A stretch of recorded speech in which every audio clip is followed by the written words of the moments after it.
So, welcome to Unleashed Learning TV and Unleashed Learning Radio. If you're like so many people that we work with, you want to make a difference for this world. And with all the disruptions and uncertainty that continues to take place, we thought you'd want to meet Professor Felicia Huppert. She's a psychologist with a longstanding research interest in the science of well-being and the promotion of human flourishing. Now, she's advised governments and international bodies on the measurement of well-being and on policies to enhance well-being.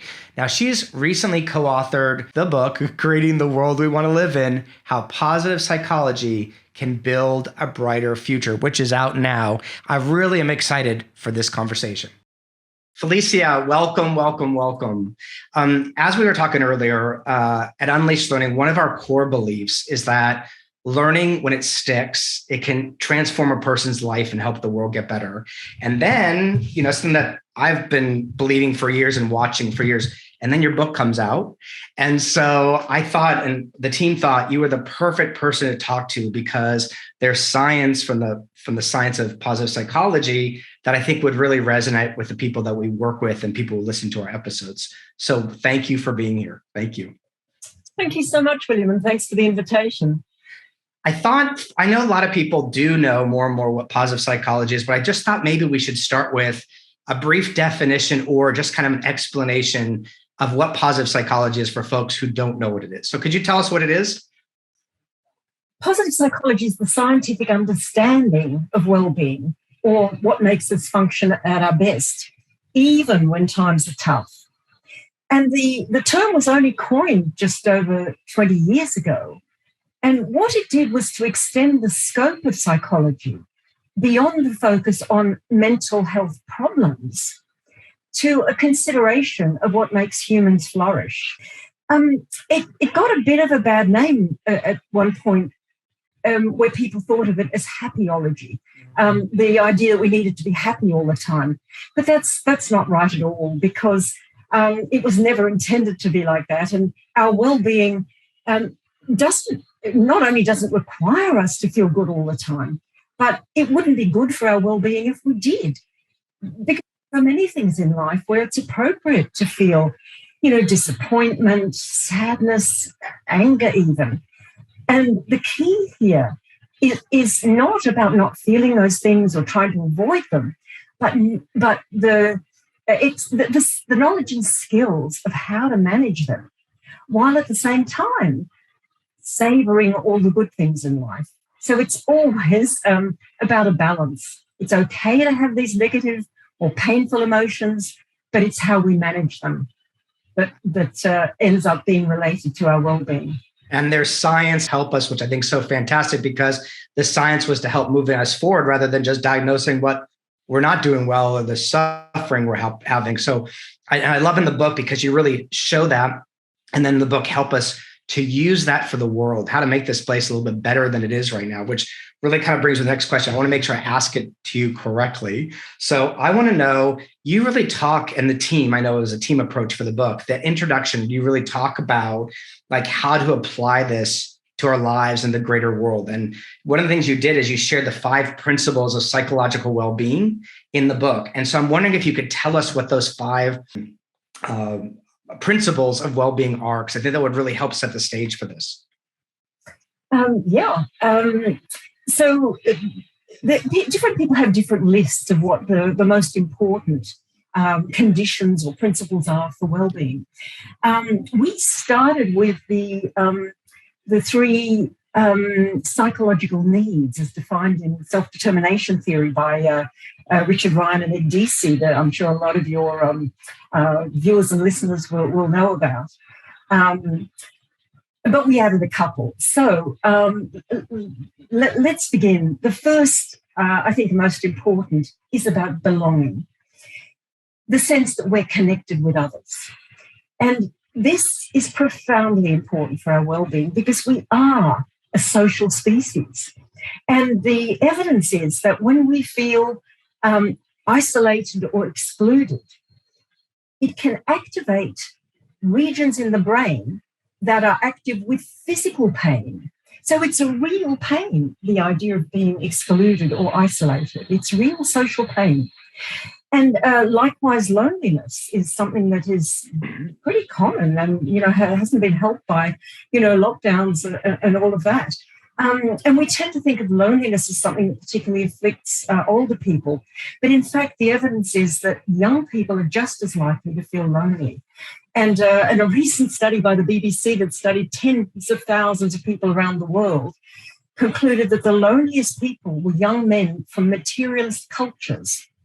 So belonging is incredibly important for our well-being.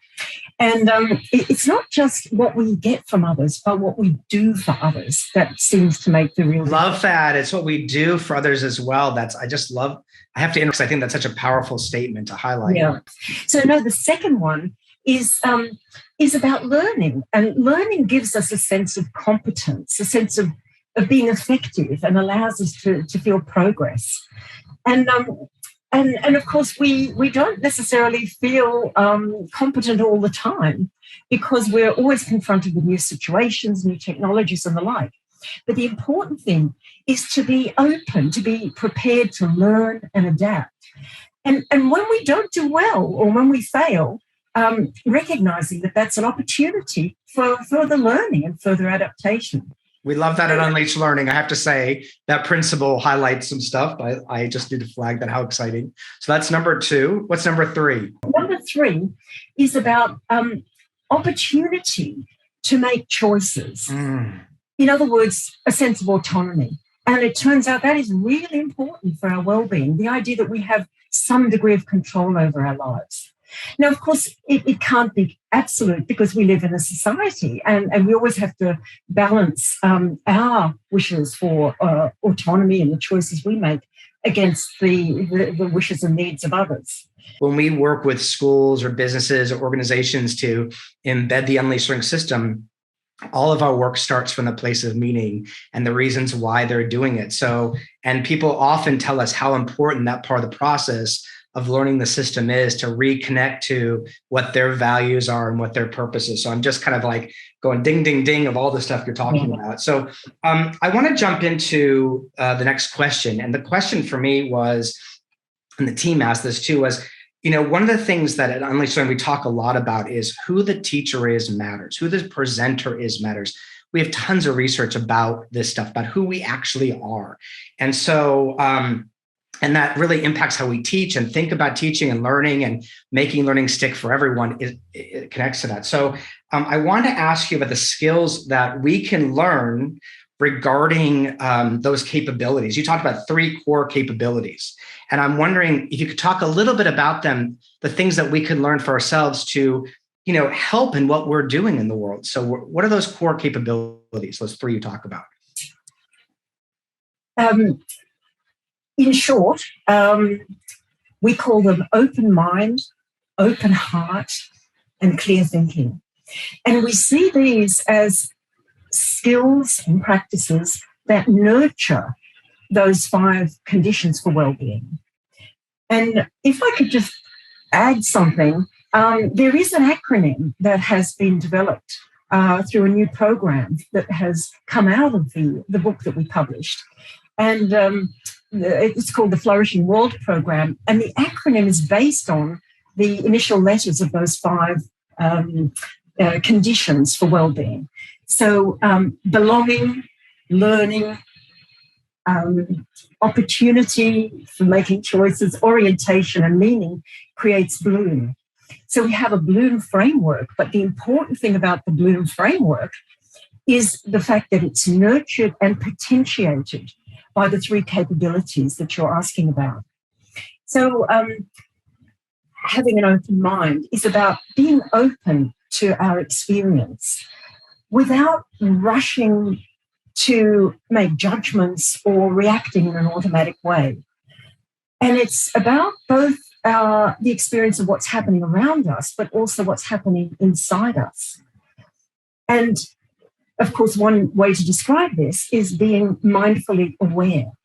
And the beauty about mindful awareness is that when we are aware of those experiences, we can pause, notice them, and then choose how to act. And that helps us to make better choices. So the second of the core capabilities is what we call an open heart, and that's about noticing other people's suffering or struggle or needs, and having the motivation to want to alleviate the problem. And of course, that's all about kindness and compassion.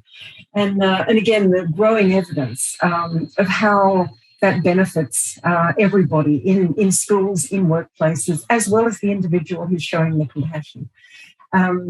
It's quite interesting because we used to think about altruism as only being true altruism if it didn't benefit the person who was giving the help. But our brains are hardwired to reward us when we help others. And this can be shown that when people are being kind or compassionate, the reward centers of the brain are activated. So it is a win-win situation. We're helping others and we're increasing our own well-being at the same time. Just makes me think of, we want to help the world, but we've got to help our own world first sometimes. This very inside out and this way of understanding who we are so we can fully participate and be of service. And then, as you say, help create a world we want to live in by knowing these capabilities. And Felicia, what's the third core capability? So we call it clear thinking, and it's about the importance of evaluating information. It's so important to work out whether information comes from a trusted source, what's the motivation of the person delivering it, and so on. And it's harder than it's ever been because there are algorithms in Facebook and all those other platforms that simply magnify our own beliefs. And yet it is incredibly important to actually have an open mind to the beliefs and understandings of others. And this is where things like diversity come in. When we have a greater diversity in our workplaces, we're much more likely to be able to see things from other people's perspectives and to make better decisions as a result. So exposing ourselves to other perspectives is incredibly important.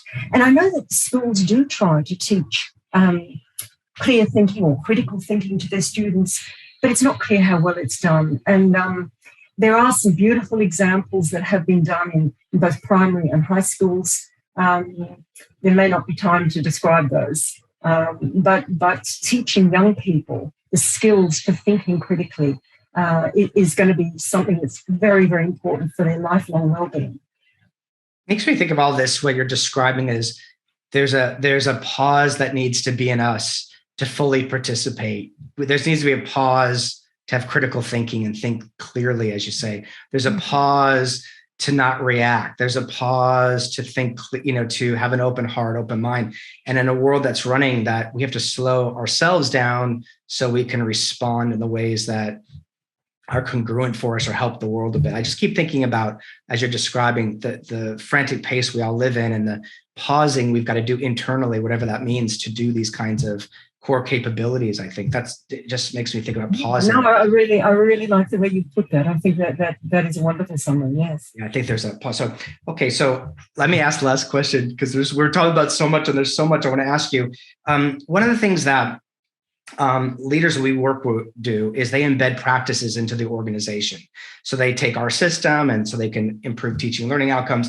And so I want to know from the perspective of a leader, what you've alluded to, corporate or schools, or what can leaders do? Because sometimes it's like more for the individual to have to do. Are there things the leader can put into place that can help, increase the well-being practices of the organization?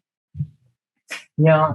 Yeah, look, there is a shared responsibility. There is, as you said, responsibility at the individual level to implement these practices, to take the pauses and so forth.